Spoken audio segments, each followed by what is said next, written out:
Seperti apa komitmen sejumlah pihak mewujudkan pemilu yang damai? Kami berbincang langsung dengan mantan Ketua Mahkamah Konstitusi Mahfud MD. Selamat petang, Assalamualaikum Pak Mahfud. Waalaikumsalam, Aiman.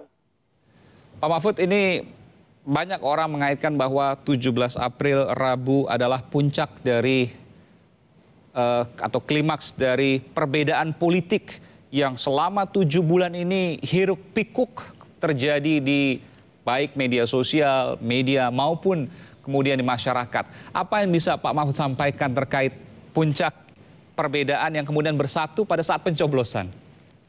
Ya, saya kira yang penting bahwa pemilu ini adalah untuk rakyat dan oleh rakyat untuk menentukan pemimpinnya dan wakil-wakilnya di DPR serta di negara Republik Indonesia. Oleh sebab itu, semuanya harus berjalan damai karena siapapun yang terpilih itu kalau sudah secara prosedural sah itu tidak bisa dibatalkan oleh rakyat ya. Rakyat sudah menentukan nanti hasilnya apa itu harus diikuti. Kalau misalnya ada indikasi kecurangan ya bisa saja itu dilaporkan ke proses-proses yang disediakan kelembagaannya oleh undang-undang. Tinggal apa saja, kalau pidana ada polisi, kalau administrasi ada Bawaslu, kalau penghitungan suara dan kecurangan yang signifikan itu bisa ke Mahkamah Konstitusi. Saya kira itu saja yang sekarang harus ditempuh dan saya berpikir situasinya cukup kondusif sih, kecuali di medsos ya. Kecuali di medsos. Tapi ada suara-suara juga Pak Mahfud yang kemarin misalnya contoh Ketua Dewan Kehormatan Partai Amanat Nasional Pak Amin Rais yang menyampaikan bahwa kalau ada kecurangan maka mungkin saja people power itu bisa terjadi. Ia menyamakan dengan kondisi seperti tahun 98. Saya ingin bertanya dengan Pak Mahfud, apa bedanya people power 98 dengan kalau seandainya Pak Amin tadi mengatakan people power di tahun ini, adakah kesamaan atau sesungguhnya ini perbedaan yang sangat jauh? Sebelum jawab itu, saya jawab yang pertama. People power itu artinya gerakan rakyat ya untuk menentukan sesuatu. Pemilu itu sendiri adalah people power karena akan menentukan siapa pemimpin kita. Pemilu secara damai, secara tertib, kemudian menghasilkan sesuatu itu adalah produk dari people power karena kekuatan rakyat yang turun memberi suara di pemilu itu. Tetapi kalau pertanyaannya people power melawan penguasa yang yang dianggap zalim itu prakondisinya kalau sekarang tidak ada.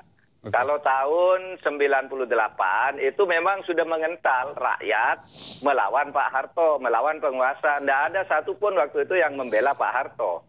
Kalau sekarang ini kan yang membela Pak Jokowi masih banyak, yang ngeritik masih banyak. Itu biasa terjadi di dalam pemilu. Sehingga saya yakin tidak akan terjadi people power yang ujung-ujungnya bersifat vertikal dari pemerintah melawan rakyatnya. Kalaupun itu terjadi nanti ada paling kekisruan secara horizontal antar orang-orang di bawah, yang satu merasa menang, yang satu merasa dicurangi, satu merasa kalah, yang begitu-gitu itu aparat keamanan bisa mengatasi menurut saya, dan mekanisme hukum sudah tersedia untuk menyelesaikan itu semua. Aiman. Jadi secara alamiah itu tidak akan terjadi karena kondisinya jauh berbeda dengan 98 di mana seluruh masyarakat, seluruh rakyat pada waktu itu kontra terhadap pemimpin pada waktu itu yang tidak terjadi pada saat ini. Iya, itu betul. Yang Anda mau garis bawahi Pak Mahfud ya? Iya, itu yang saya lihat sekarang. Jadi kalau dulu zaman Pak Harto hampir semua lapisan masyarakat itu memang memprotes. Harus minta Pak Harto harus turun kan begitu. Begitu Pak Harto mau menjelaskan sesuatu dilawan. Bahwa itu bukan penyelesaian, bukan solusi, karena solusinya adalah Pak Harto, kan gitu dulu.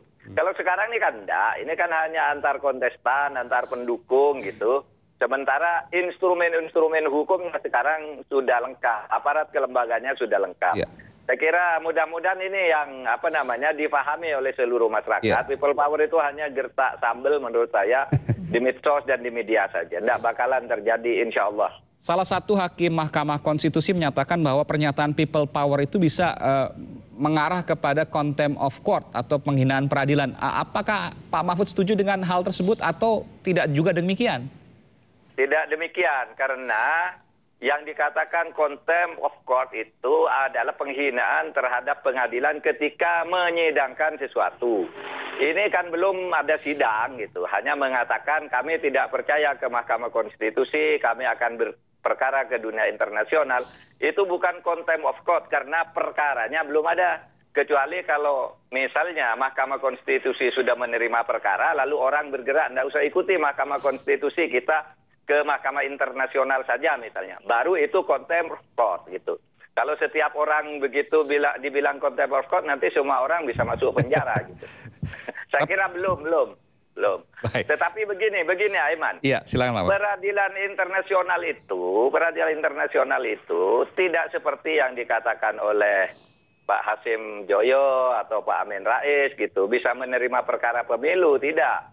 Peradilan internasional itu hanya dua. Satu, mengadili sengketa antar negara, yaitu International Court of Justice di Roma. Itu misalnya sengketa, misalnya itu ada Uni Eropa mau diperkarakan ke peradilan internasional karena membatasi impor sawit misalnya.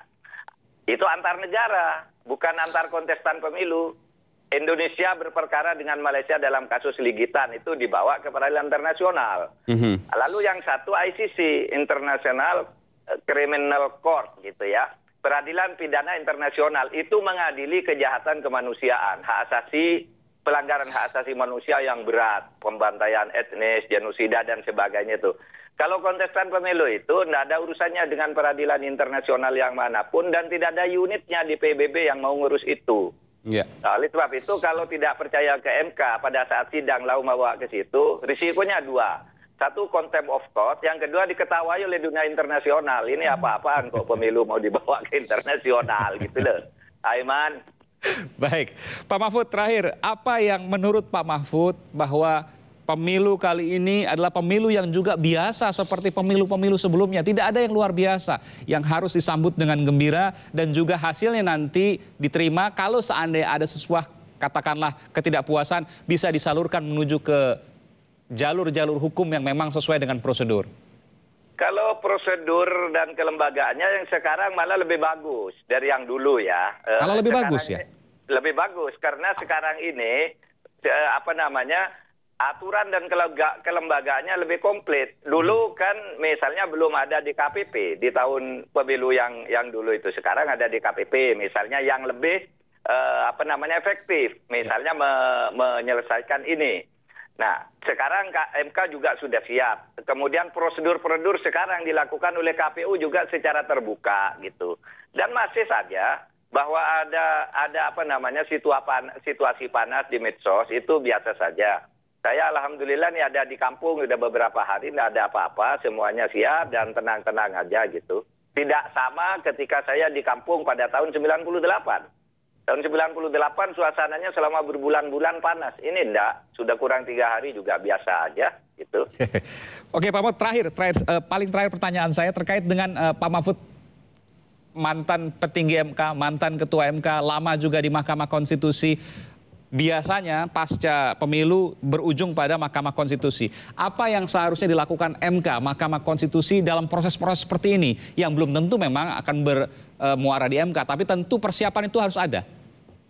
Ya, saya kira MK sekarang sudah diberi waktu lebih leluasa dibandingkan dengan yang dulu ya. Apalagi ini calonnya 2, tidak mungkin ada 2 putaran. Ini langsung selesai sekali ini, jadi lebih ringan bagi MK. Yang harus disiapkan itu bukan MK sebenarnya, PKPU. Begitu pemilu diumumkan hasilnya, itu sudah pasti akan ada orang menggugat KPU.